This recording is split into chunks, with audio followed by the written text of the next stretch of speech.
오늘 우리에게 주시는 하나님의 말씀은 창세기 12장 1절에서 9절 말씀입니다.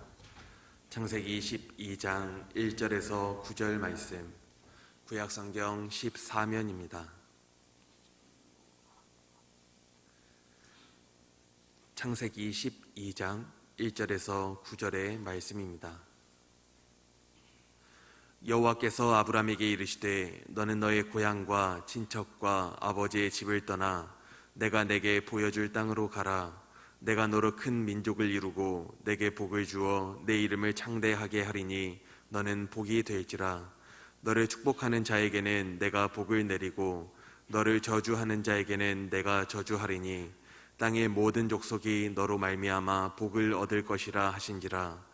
이에 아브라함이 여호와의 말씀을 따라갔고 롯도 그와 함께 갔으며 아브라함이 하란을 떠날 때에 75세였더라. 아브라함이 그의 아내 사레와 조카 롯과 하란에서 모은 모든 소유와 얻은 사람들을 이끌고 가나안 땅으로 가려고 떠나서 마침내 가나안 땅에 들어갔더라.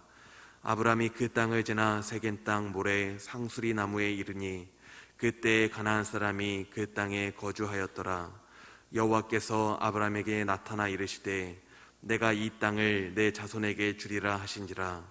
자기에게 나타나신 여호와께 그가 그 곳에서 제단을 쌓고 거기서 베델 동쪽 산으로 옮겨 장막을 치니 서쪽은 베델이요 동쪽은 아이라. 그가 그곳에서 여호와께 제단을 쌓고 여호와의 이름을 부르더니 점점 남방으로 옮겨갔더라. 아멘. 엊그제는 입춘이었지요.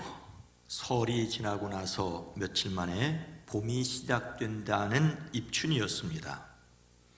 잘 알고 있는 것처럼 설은 음력으로 1월 1일이고 입춘은 양력으로 2월 3일이나 4일입니다.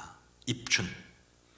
봄이 시작된다고 대문에 입춘대길이라고 써붙이는 풍습이 있습니다. 근데 매년 느끼는 것이지만 입춘에는 거의 예외 없이 추웠습니다. 올해도 예외가 아닙니다. 봄이 왔다는데 봄이 아니라는 말이 딱 어울립니다. 입춘인데 추운, 그것도 매우 추운 이유가 무엇일까요? 봄으로 돌아가는 길목이기 때문일까요? 아니면 아직 봄이 오지 않았기 때문일까요? 봄이 오려면 좀 더 기다려야 하기 때문입니다. 입춘의 기준은 서울이 아니라 중국의 베이징이기 때문입니다. 그러고 보니 우리나라 표준 시각은 일본 동경을 기준으로 하고 계절은 중국 베이징, 정확하게는 화북을 기준으로 합니다. 일본과 중국 사이에 끼어있는 한반도의 상황이 여기에서도 잘 나타나 있는 듯합니다. 그래서 힘들지만 우리는 좀 더 부지런했고 희망적인 민족이라고도 할 수가 있습니다. 같은 아침 6시라도 일본은 환한데 우리는 아직 어둡지요. 그래서 우리가 일본 사람들보다 더 부지런해야 했을 것입니다. 같은 입춘이라도 중국은 봄이 시작되었는데 우리는 아직 춥기에 봄이 올 희망을 품습니다. 그렇지 않다고 해도 그리스도인들은 언제나 부지런하고 희망을 품는 사람들입니다. 하늘에서 이루어진 것을 믿고 땅에서 살아가는 사람들이기 때문이지요. 오늘 말씀은 입춘대길이 아니라 신앙대길을 말씀하고 있습니다. 믿음으로 큰 희망을 품고 크게 길하시기를 주님의 이름으로 축복합니다. 하나님께서 아브라함을 부르시며 그에게 무엇을 약속하시죠? 3절 말씀입니다. 너를 축복하는 자에게는 내가 복을 내리고 너를 저주하는 자에게는 내가 저주하리니 땅의 모든 족속이 너로 말미암아 복을 얻을 것이라 하신지라. 인간의 역사는 모이고 흩어지는 일의 반복입니다. 모이는 것은 흩어지기 위한 것이고 흩어지는 것은 사명을 다하기 위해서입니다. 하늘에 닿는 탑을 쌓아 흩어지지 말자는 사람을 하나님께서 흩으셨습니다. 그런데 그 흩어진 사람 가운데 한 사람을 하나님께서 부르십니다. 아직 그 이름이 아브람인 아브라함을 부르셨습니다. 아브라함의 아버지 데라는 바벨탑을 쌓던 인근 갈대아 우르에서 살았습니다. 데라는 가나안으로 가고자 갈대아 우르를 떠나 중간에 있는 하란까지와 머물다 생을 마쳤습니다. 그런데 하나님께서 아브라함에게 또 떠나라고 하십니다. 그가 태어난 곳은 갈대아 우르이고 지금 그가 살고 있는 곳은 하란입니다. 그의 아버지의 집은 가족입니다. 그런데 이 모든 것에서 떠나라고 하십니다. 이것은 과거에서 새로운 시작애로의 부르심입니다. 그를 부르신 목적은 분명합니다. 내가 너로 큰 민족이 되게 하고 너에게 복을 주어 내게 크게 이름을 떨치게 하겠다. 너는 복의 근원이 될지라고 하십니다. 그가 약속받은 복은 큰 민족이 되고 그의 이름이 유명해지고 그가 복 그 자체가 되는 것입니다.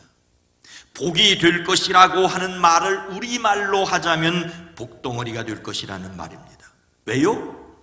그를 축복하는 사람에게는 하나님이 복을 주시고 그를 저주하는 사람에게는 하나님께서 저주하시겠다고 하셨기 때문입니다. 그러니 복덩어리가 아니고 무엇이겠습니까? 아브라함은 정말 놀라운 복을 받았습니다. 그를 축복하는 사람에게 하나님이 복을 주시겠다니 복을 받으려면 그를 축복해야 합니다. 그를 저주하는 사람에게 하나님께서 저주하신다니 결코 그를 저주하지 말아야 합니다. 이런 사람을 가까이 하고 멀리 하지 말아야 합니다. 이런 사람을 우리는 복의 통로라고 합니다. 하나님이 아브라함을 복의 통로로 부르셨습니다. 오늘날 세계에서 유일신을 믿는 유태교, 기독교, 이슬람교가 모두 아브라함을 인정하니 그의 이름이 유명해진 것은 틀림이 없습니다. 같은 조상을 두고 서로 다투는 것이 참으로 아쉽기는 하지만 복을 서로 차지하려고 하는 인간의 욕심처럼 제게는 보입니다. 욕심을 떨쳐버리기 위해서 우리는 예수님을 진짜로 집중해야 합니다. 사울이라는 사람이 예수님을 믿는 사람을 예루살렘으로 잡아오려고 다메섹이라고는 도시로 가다가 하늘로부터 이런 소리를 들었습니다. 사울아, 사울아, 내가 어찌하여 나를 박해하느냐? 가시채를 뒷발질하기가 내게 고생이니라. 가시채를 뒷발질하기에 내가 고생이니라. 예수님을 박해하는 것은 가시 돋친 채찍을 뒷발질하는 것과 같아서 발길질하는 사람이 다친다고 하십니다. 예수님을 발길질하면 그 사람이 다치고 예수님을 받아들이고 믿으면 하나님의 자녀가 되는 특권을 주십니다. 오늘날 세상은 교회가 복의 통로인 것을 모릅니다. 가까이 함이 복이고 멀리 함이 저주인 것을 모릅니다.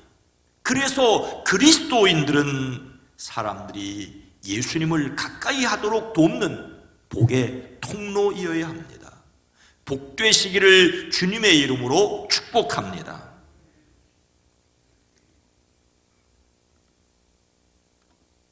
아브라함은 자신을 복의 통로로 부르시는 하나님의 말씀에 어떻게 했습니까? 4절 말씀입니다. 이에 아브라함이 여호와의 말씀을 따라갔고 롯도 그와 함께 갔으며 아브라함이 하란을 떠날 때에 75세였더라. 하나님께서 아브라함에게 가라고 말씀하시자 그는 그 말씀에 순종하여 갔습니다. 그가 일어나 갔던 조건은 단 하나, 하나님께서 그렇게 말씀하셨기 때문입니다. 이것은 하나님의 분명한 명령에 어떤 의심이나 거리낌 없이 단순하게 순종한 것을 가리킵니다. 아브라함은 하나님의 말씀만 믿고 75세의 나이에 새로운 세상을 향하였습니다. 아브라함은 하나님의 말씀을 믿고 순종하였습니다. 아브라함이 하나님의 말씀에 순종하여 갔다는 것은 그를 믿음의 조상이 되게 하였습니다. 이러한 말씀 중심의 신앙은 아브라함을 위대한 믿음의 조상이 되게 했습니다. 그런데 그가 말씀을 믿고 순종하였다는 것은 단지 떠났다는 것만으로 그치지 않습니다. 그의 떠남은 예배로 이어졌습니다. 7절 말씀입니다. 여호와께서 아브라함에게 나타나 이르시되 내가 이 땅을 내 자손에게 주리라 하신지라. 자기에게 나타나신 여호와께 그가 그곳에서 제단을 쌓고, 아브라함은 갈대아 우르를 떠났습니다. 다시 떠나라는 말씀에 아버지 데라가 가려고 하였던 가나안으로 향하였습니다. 그가 가나안에 도착했을 때 하나님께서 그에게 내가 너희의 자손에게 이 땅을 주겠다라고 말씀하십니다. 그는 거기서 자기에게 나타난 하나님께 제단을 쌓아 바쳤습니다. 아브라함이 말씀에 순종하였다는 것은 구체적으로 하나님께 제단을 쌓고 그 이름을 부르는 예배로 이어졌습니다. 부르심의 순종이 하나님께 드리는 예배로 나타났습니다. 순종의 구체적인 모습은 예배였습니다. 아브라함의 드리는 예배는 그 이후에도 그가 옮겨가는 곳마다 계속되었습니다. 그는 예배를 위하여 부르심을 받았습니다. 우리가 하나님의 말씀을 믿고 순종한다는 것은 단순하고 분명합니다. 하나님을 믿는다며 그 말씀에 순종하지 않겠다는 사람은 없습니다. 하나님이 떠나가라면 떠나겠다는 사람도 있습니다. 그런데 구체적으로 어디를 떠나 무엇에 순종하겠느냐라고 물으면 망설일 수 있습니다. 사람이 집을 팔고 이사가는 것이 쉽지 않기 때문입니다. 또 지금 사는 곳을 떠나 다른 곳으로 이사가실 필요도 전혀 없습니다. 우리가 떠나야 할 곳은 어떤 장소가 아니라 어떤 상태입니다. 우리가 떠날 곳은 지금 사는 이곳이 아니고 가야 할 곳도 저곳이 아닙니다. 하나님을 예배하지 않는 곳을 떠나 하나님을 예배하는 상태로 들어가야 합니다. 다시 한번 기억하십시오. 아담과 하와의 두 아들 가인과 아벨은 그들이 수고하여 얻은 것으로 예물로 하나님께 나아갔지요. 가인이 농부였으니 땅에서 얻은 곡식으로 예배를 드렸고, 아벨은 목자였으니 그가 기른 양으로 예배드렸습니다. 비록 타락한 인간이지만 하나님의 은혜로 하나님께로 나아갈 수 있게 되었습니다. 예배를 드림이 곧 은혜였습니다. 그런데 하나님께서 아벨과 그의 예물을 받으셨으나 가인과 그의 예물은 받지 않으셨습니다. 아벨에게는 하나님이 받으시는 믿음이 있었지만 가인은 하나님이 받으실 수 없는 인간이었습니다. 누구나 하나님께 예배드릴 수 있지만 모든 예배를 하나님이 받으시는 것은 아닙니다. 그런데 하나님이 아브라함을 부르시고 그의 예배를 받으셨습니다. 예수 그리스도 안에서 우리를 부르시고 우리를 복의 통로로 세우시고 우리를 예배하게 하시는 하나님을 믿습니다. 우리는 하나님을 예배하는 일에 순종해야 합니다. 코로나19를 통하여 우리의 믿음이 민낯을 드러냈습니다. 그것은 예배드리지 못한다는 것입니다. 예배드리지 못한다는 말은 단순히 예배당 예배만을 가리키는 것이 아닙니다. 우리의 예배는 어느 곳에서나 이루어져야 합니다. 나가 삶의 예배로 이어져야 합니다. 그런데 어떻습니까? 좀 부끄러운 이야기를 드리려고 합니다. 지지난주 연애 과정 자격 모임으로 호텔에서 밴드로 새벽 예배를 드렸습니다. 어떻게 해요? 침대 속에서. 그러다 깜빡 졸았습니다. 주여 하는 소리에 깜짝 놀랐게 했습니다. 우리 성도님들이 저보다는 다 나으시겠지요? 그런데 밴드와 유튜브로 실시간 새벽 예배에 참석하는 분들은 30여 분을 넘지 않습니다. 어느 곳이나 예배를 드리는 그곳이 예배당입니다. 이를 위하여 예배당 예배를 회복해야 합니다.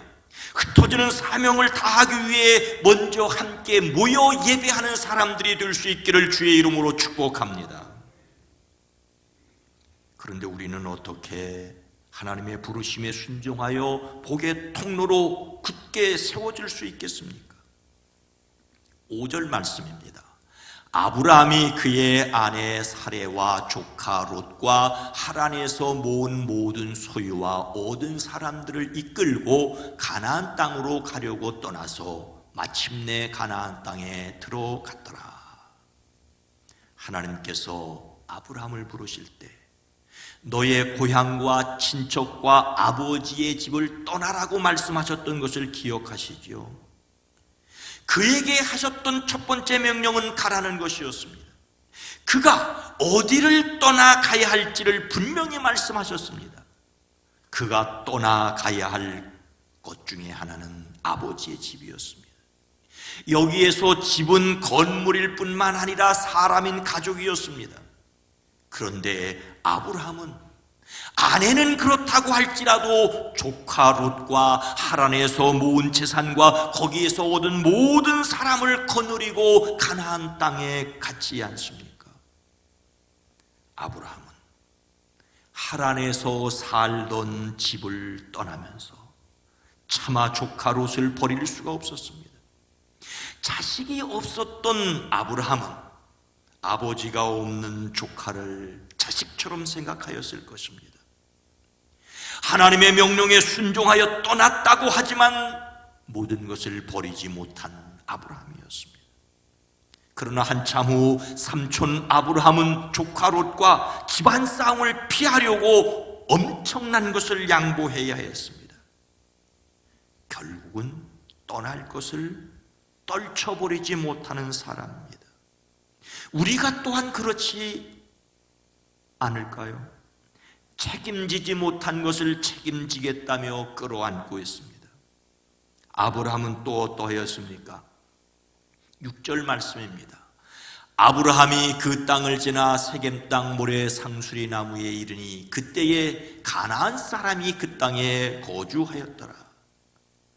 아브라함이 가나안에 이르렀을 때 하나님께서 그에게 나타나셔서 내가 이 땅을 내 자손에게 주겠다고 하셨습니다. 왜 그의 자손입니까? 아직 그 땅의 주인은 가나안 사람들이었기 때문입니다. 그 땅을 아브라함의 자손에게 즉 먼 미래에 주겠다고 약속하셨습니다.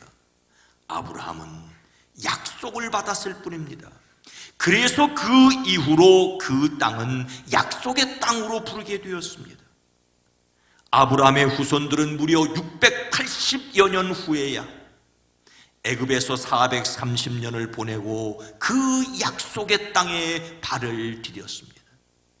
아주 먼 미래의 약속을 받았습니다.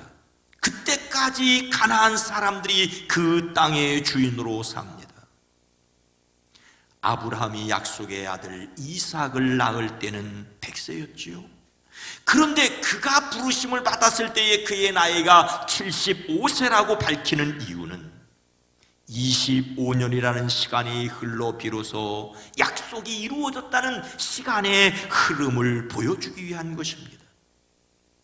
우리는 떨쳐버려야 할 것을 제대로 떨쳐버리지 못하고 어정쩡하게 먼 미래를 희망하며 살아갈 수밖에 없습니다. 그러면서 그 가운데 어떤 일을 겪습니까? 9절 말씀입니다. 점점 남방으로 옮겨갔더라. 아브라함이 조카 롯을 데리고 들어간 가나안에는 가나안 사람들이 살고 있었습니다. 그들과 충돌을 피해서 아브라함은 길을 떠나 줄곧 남쪽으로 옮겨갔습니다. 양을 치는 목자였기에 양떼를 이끌고 남쪽으로 갔다는 것은 지극히 자연스럽습니다. 그런데 그렇게 가다가 애굽까지 이르게 되지 않습니까? 그래서 그가 겪은 일을 우리는 알지 않습니까? 자기 아내를 누이라며 애굽 왕에게 주는 부끄러운 일을 치르렀습니다. 하나님께서 강한 손으로 그를 이끌어내셨으니 망정이지 그는 부끄러운 일을 당했습니다. 실수하여 창피를 당하지만 그 가운데 하나님의 은혜를 경험하였습니다. 하나님의 말씀에 순종하여 가나안에 이르렀다고 아브라함을 위대한 사람이라고 하지 마십시오. 그는 버려야 할 것을 완전히 버리지 못하였고, 그는 그와 다른 사람들과 섞여 살면서 자신도 모르는 사이에 점점 그들처럼 사는데 익숙해지기도 하였습니다. 그러다가 부끄러움을 당하고 하나님의 은혜로 겨우 벗어났습니다. 우리 역시 크게 다르지 않습니다. 엄청난 믿음을 가진 듯 하지만 남과 다르지 않습니다. 하나님의 은혜로 하나님의 자녀가 되었다고 하지만 여전히 떨쳐버려야 할 것을 끌어안고 사람들 사이에서 그들처럼 사는데 익숙하지는 않습니까? 하늘에서 이루어진 것을 믿고 땅에서도 이루어지기를 바란다고 기도하면서도 땅에서 이루어지는 일이 눈에 보이지 않으면 하늘에서 이루어진 것을 의심하기도 하는 우리입니다. 이런 우리에게 주시는 말씀이 있습니다. 히브리서 12장 12절 말씀입니다. 함께 읽습니다. 그러므로 피곤한 손과 연약한 무릎을 일으켜 세우고, 다시 한번 읽습니다. 그러므로 피곤한 손과 연약한 무릎을 일으켜 세우고. 히브리서는 힘들고 어렵게 세상을 살아가는 하나님의 사람들에게 주시는 위로와 격려의 말씀입니다. 우리는 갖가지 무거운 짐과 얼매는기 쉬운 죄를 벗어버려야 할 사람입니다. 우리 앞에 놓인 다름질을 참으며 달려가야 합니다. 세상에서 죄와 맞서 싸우고 있습니다. 때로는 하나님께 징계를 받으며 꾸지람을 듣기도 합니다. 그러므로 여러분은 힘없이 늘어진 손을 쳐들고 쇠약한 무릎을 일으켜 세우십시오. 그리고 바른 길을 걸어가십시오. 그러면 절름거리는 다리도 뒤틀리지 않고 오히려 낫게 될 것입니다. 아브라함, 그도 연약한 인간이었지만 하나님의 약속을 믿고 살았습니다. 우리도 하나님의 약속을 믿음으로 살아가야 합니다. 우리는 부족하고 연약해도 희망을 품어야 합니다. 언제부터인가 희망 고문이라는 말이 들립니다. 희망을 품으로 오히려 더 괴롭게 되는 상황을 일컫는 말이지만 작은 희망조차 품지 말라는 말처럼 들려 매우 안타깝습니다. 신은 죽었다고 말한 그 니체가 희망은 모든 악한 것들 중에서 가장 나쁜 것이다, 그것은 인간의 고통을 연장하기 때문이라고 말하였습니다. 그러나 우리는 여전히 희망을 품어야 합니다. 하나님의 부르심을 믿지 못하는 사람에게는 희망이 고통이지만, 그러나 하나님의 부르심을 믿는 사람에게는 그리스도 안에서 여전히 희망입니다. 그래서 사랑하며 살 수 있습니다. 사랑하는 성도 여러분, 여전히 쌀쌀합니다. 봄이 왔지만 봄이 아니라고 합니다. 그러나 봄은 오고야 말 것입니다. 코로나19가 기승을 부립니다. 그러나 곳곳이 오고 말 것입니다. 그런데 여러분, 화나고 괴롭고 막막한 가운데 절망감을 이기지 못한 채 세상과 이별하는 사람이 점점 늘어나고 있다는 통계입니다. 이 일은 코로나19가 끝나도 끝나지 않을 것입니다. 그래서 아브라함과 같은 믿음의 사람, 그래서 영원한 미래를 품고 오늘을 살아가는 믿음의 사람이어야 합니다. 이 희망을 헛되지 않게 하시는 예수 그리스도 안에서 매일매일 승리하시기를 주님의 이름으로 축원합니다. 축원합니다. 거룩하신 하나님, 자비로우신 주님, 세상은 희망을 품지 말라고, 희망을 품어봤자 괴롭다고 말합니다. 그렇습니다. 세상의 희망이 그럴 수 있지만 영원한 천국을 믿는 사람들은 그 천국을 믿기에 소망도 가지고 그래서 사랑할 수 있습니다. 행여 넘어져도 쓰러지고 실패해도 다시 일으켜 세우시는 하나님의 은혜를 믿습니다. 처음부터 위대했던 아브라함도 아닙니다. 그도 실수했고 쓰러졌고 평범했지만 마침내 그를 일으켜 세우시는 은혜 가운데 있었습니다. 주여, 행여 우리가 쓰러져도 넘어져도 연약해도 다시 일으켜 세우시는 은혜를 믿음으로 강하게 하옵소서, 담대하게 하옵소서. 예수님의 이름으로 간절히 기도드리옵나이다. 아멘.